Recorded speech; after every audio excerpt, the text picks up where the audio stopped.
Assalamualaikum warahmatullahi wabarakatuh. First of all, let's thank Allah Subhanahu wa Ta'ala that give us opportunity so we can make this video.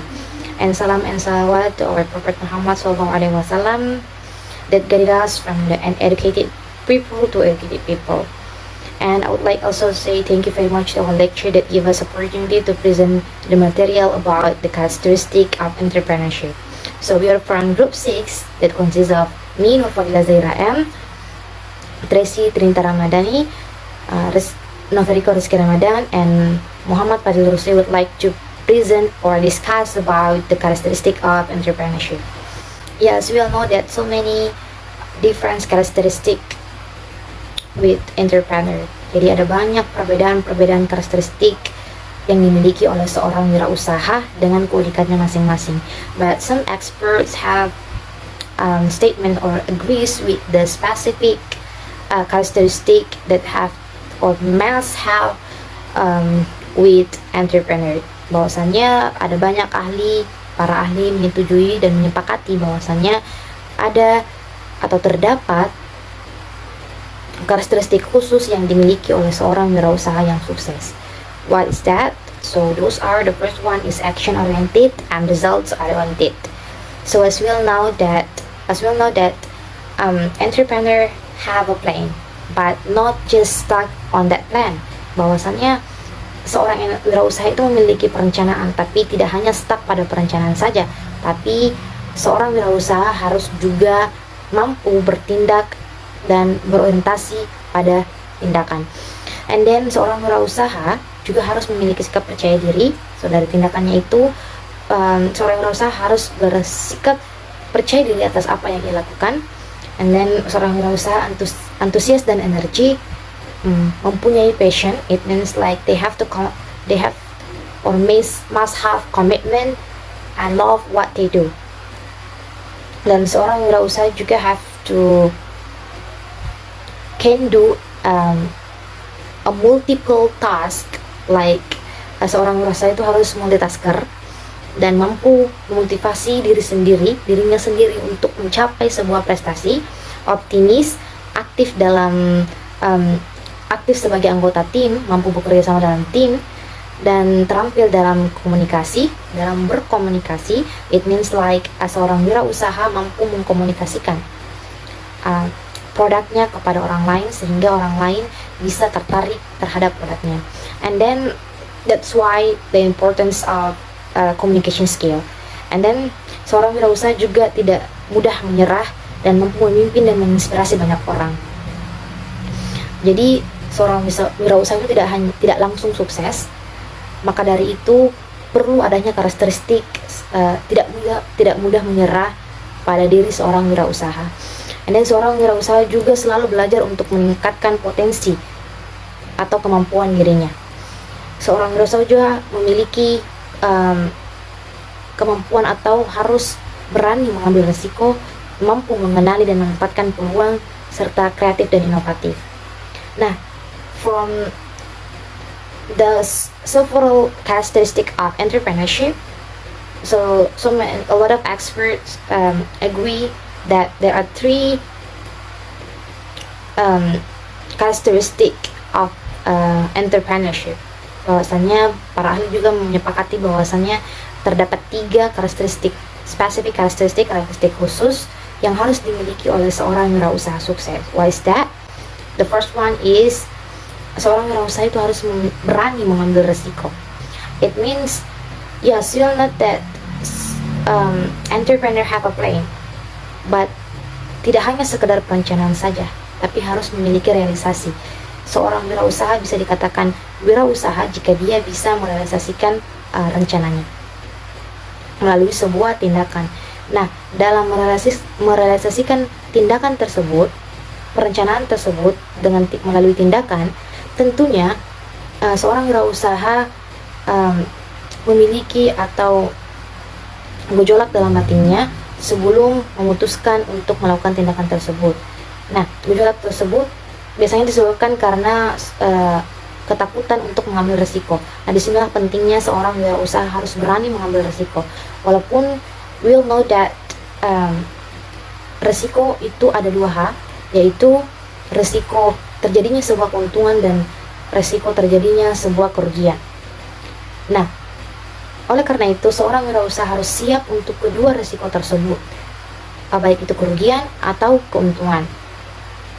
Yang kedua, ciri yang kedua mengenai karakteristik wirausaha yang sukses adalah seorang wirausaha harus mampu mengenal dan memanfaatkan peluang dan kesempatan. Nah, as we all know that di tengah persaingan yang begitu ketat saat ini, nowadays, seorang wirausaha harus mampu melihat peluang yang ada di masyarakat. Contohnya, seorang wirausaha harus selalu update dan harus melihat perkembangan dan apa yang dibutuhkan masyarakat saat ini. Nah, ketika seorang wirausaha update, dia bisa melakukan sebuah perencanaan terkait hal-hal yang dibutuhkan masyarakat saat ini, dan itu bisa disebut sebagai hal bahwasannya seorang wirausaha memanfaatkan sebuah peluang dan kesempatan yang ada di masyarakat. Selain itu, contohnya juga seperti ketika seorang wirausaha lain memiliki kegagalan dalam merealisasikan produknya. Nah, seorang wirausaha bisa mengambil pelajaran dari kegagalan wirausaha lainnya dan melakukan sebuah hal baru atau inovasi yang lebih kreatif, sehingga bisa menarik perhatian masyarakat terhadap produk tersebut. Nah, oleh karena itu, seorang wirausaha juga harus memiliki karakteristik yang ketiga, yaitu kreatif dan inovatif.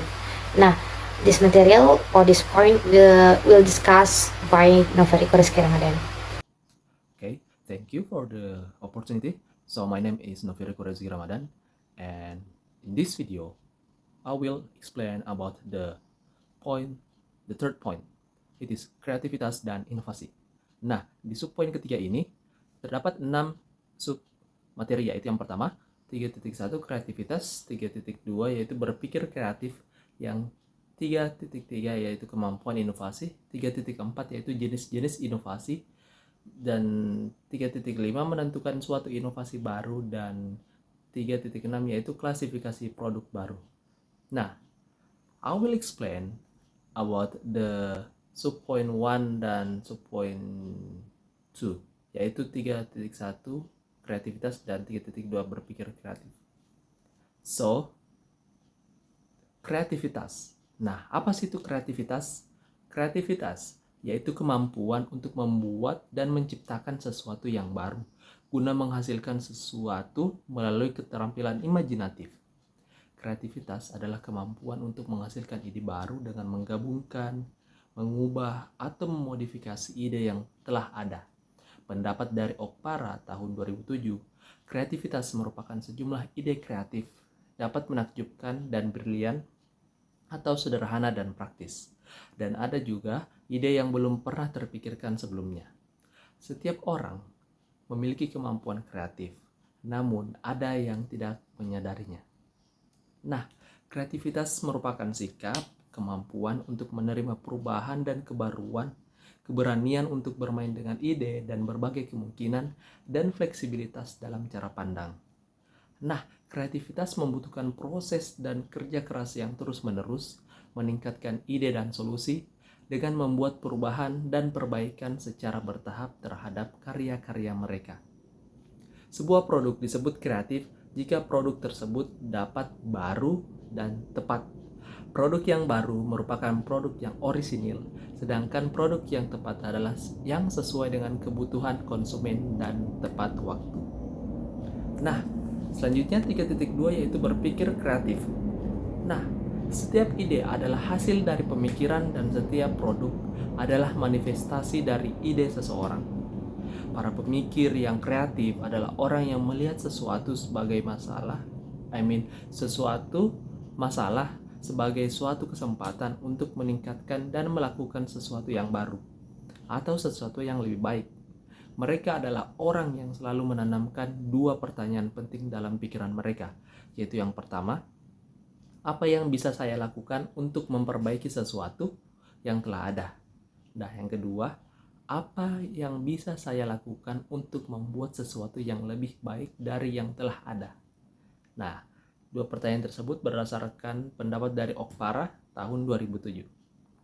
Nah, tujuan dari pertanyaan pertama adalah untuk meningkatkan produktivitas dan efisiensi, mempercepat proses, meningkatkan kenyamanan, memperoleh keuntungan, dan sebagainya.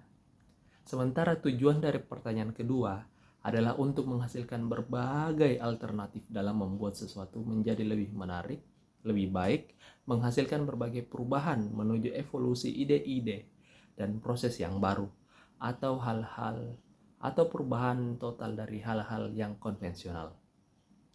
Apapun tujuannya, berpikir adalah alat yang sangat diperlukan dalam kehidupan semua wirausaha sukses. Banyak hal yang dinikmati saat ini adalah hasil pemikiran kreatif yang tidak terjadi secara kebetulan. Nah, ada beberapa contoh, misalnya Bill Gates yang menciptakan komputer, Graham Bell menciptakan telepon, Michael Faraday memikirkan listrik, Isaac Newton memikirkan hukum fisika dari ilmu pengetahuan, dan Wright Brothers yang menghasilkan pesawat terbang. Mengajukan pertanyaan yang tepat dan relevan secara terus-menerus merupakan cara untuk memprovokasi kreativitas. Berpikir kreatif akan menghasilkan strategi dalam rangka menanggapi isu-isu dan menemukan hal-hal baru. Nah, strategi inilah merupakan cara mengatur sumber daya untuk mencapai tujuan. Dalam strategi terdapat langkah-langkah, yaitu pendekatan, waktu, dan posisi yang harus dibuat. Wirausaha sukses muncul bukan dengan kekuatan atau kekerasan, tetapi dengan strategi unggul melalui pemikiran kreatif. Ada banyak peluang bisnis yang dapat diciptakan melalui berpikir kreatif untuk memenuhi kebutuhan dasar manusia terhadap produk, barang, dan jasa. Misalnya kebutuhan untuk memperoleh rumah, pekerjaan, dan kehidupan yang lebih baik. Materi selanjutnya adalah kemampuan inovasi. So, Thomas Edison say that innovative genius is 1% inspiration and 99% perspiration. Jadi dari pernyataan Thomas Edison tersebut, seorang jenius inovasi hanya membutuhkan 1% inspirasi, namun untuk berhasil mewujudkan idenya dibutuhkan 99% kucuran keringat. Artinya, ide yang cemerlang sekalipun tidak akan berhasil jika tidak didukung dengan usaha yang maksimal. Inovasi membutuhkan usaha terus-menerus untuk mewujudkan ide-ide baru. Menurut Okpara 2007, inovasi didefinisikan sebagai menambahkan sesuatu yang baru terhadap suatu produk atau proses yang ada. Ketika dilakukan perubahan agar produk atau prosesnya menjadi lebih baik, maka saat itu terjadi inovasi. Selanjutnya, menurut Okpara 2007, mengatakan inovasi adalah keberhasilan dalam mengeksploitasi ide-ide baru. Selanjutnya, jenis-jenis inovasi. Jadi, inovasi ini memiliki beberapa tingkatan tergantung pada keunikan ide-ide yang diberikan. Menurut Hisrich 2010 mengajukan 3 tingkatan inovasi. Yang pertama, jenis inovasi breakthrough. Jadi, inovasi ini sering dikembangkan oleh tim penelitian dan pengembangan. Inovasi yang sangat unik ini biasanya digunakan sebagai bentuk awal untuk memperkuat suatu area yang sedang dikembangkan. Selanjutnya, jenis inovasi ini harus dilindungi melalui hak paten, hak cipta, dan menjadi rahasia perusahaan karena merupakan platform bagi inovasi selanjutnya. Contoh dari jenis inovasi ini adalah penemuan penisilin, mesin uap, internet, dan transistor. Jenis inovasi yang kedua adalah inovasi technological. Jenis inovasi ini yang lebih sering muncul setelah inovasi dari jenis pertama. Walaupun inovasi ini tidak sama dengan penemuan dan pengembangan ilmiah, namun tetap memiliki arti penting untuk pengembangan suatu produk atau pasar. Inovasi ini juga membutuhkan sebuah perlindungan hukum. Contoh dari inovasi ini adalah penemuan PC atau personal computer, pesan suara dan teks, dan pesawat jet. Jenis inovasi yang terakhir adalah jenis inovasi ordinary, yaitu inovasi yang paling umum dijumpai. Jenis inovasi ini umumnya merupakan pengembangan dari suatu inovasi teknologi untuk menghasilkan produk barang atau jasa yang lebih baik dan sesuai dengan selera pasar. Inovasi ini dilakukan setelah melakukan analisis pasar dibanding faktor teknologi, karena pasar memiliki efek yang kuat terhadap inovasi atau market pull daripada pengaruh teknologi atau teknologi push. Contoh dari inovasi ordinary ini adalah bidang pangan dalam menciptakan makanan instan, misalnya mie instan dan bumbu dapur yang instan. Assalamualaikum warahmatullahi wabarakatuh. Saya Muhammad Padusdi akan menjelaskan menentukan suatu inovasi baru dan klasifikasi produk baru. Oke, menentukan suatu inovasi baru. Salah satu dilema yang sering ditemui oleh seorang wirausaha adalah bagaimana menentukan suatu produk adalah baru atau bagaimana mengidentifikasi kebaruan dari suatu ide. Menciptakan jenis lain dari suatu produk dengan melakukan sedikit modifikasi atau perubahan tidak harus merupakan konsep baru, juga dapat disebut sebagai sesuatu yang baru. Misalnya, mengganti kemasan lama dengan kemasan baru. Industri minuman yang tadinya hanya menggunakan kemasan botol plastik kemudian memperkenalkan kemasan baru, yakni minuman kaleng, dapat disebut sebagai inovasi. Penambahan produk baru disebut diversifikasi produk, yaitu untuk mencari pasar baru agar dapat meningkatkan keuntungan dan mengefektifkan kepenggunaan sumber daya yang dimiliki perusahaan. Perusahaan dapat melakukan perubahan pada elemen pemasaran untuk memberikan citra baru pada produk lama. Hal ini dikatakan oleh Hisrich dan kawan-kawan pada tahun 2010. Oke, next. Klasifikasi produk baru kebaruan dapat dilihat dari sudut pandang konsumen, juga dapat dilihat dari sisi perusahaan. Seorang wirausaha harus jeli menganalisis ketika ingin menciptakan suatu produk, karena tujuan dari penciptaan suatu produk serta persepsi konsumen terhadap tujuan tersebut akan menentukan keberhasilan atau kegagalannya dalam menciptakan produk baru. Dan klasifikasi produk dari konsumen dan perusahaan menurut Hisrich dan kawan-kawan pada tahun 2010 yaitu yang pertama, dari sudut pandangan konsumen, salah satu tingkat kebaruan yaitu melihat terjadinya perilaku pembelajaran dibutuhkan. Teknik ini melihat kebaruan dari efek yang ditimbulkannya pada konsumen, bukan karena perusahaan yang mengatakan produk baru.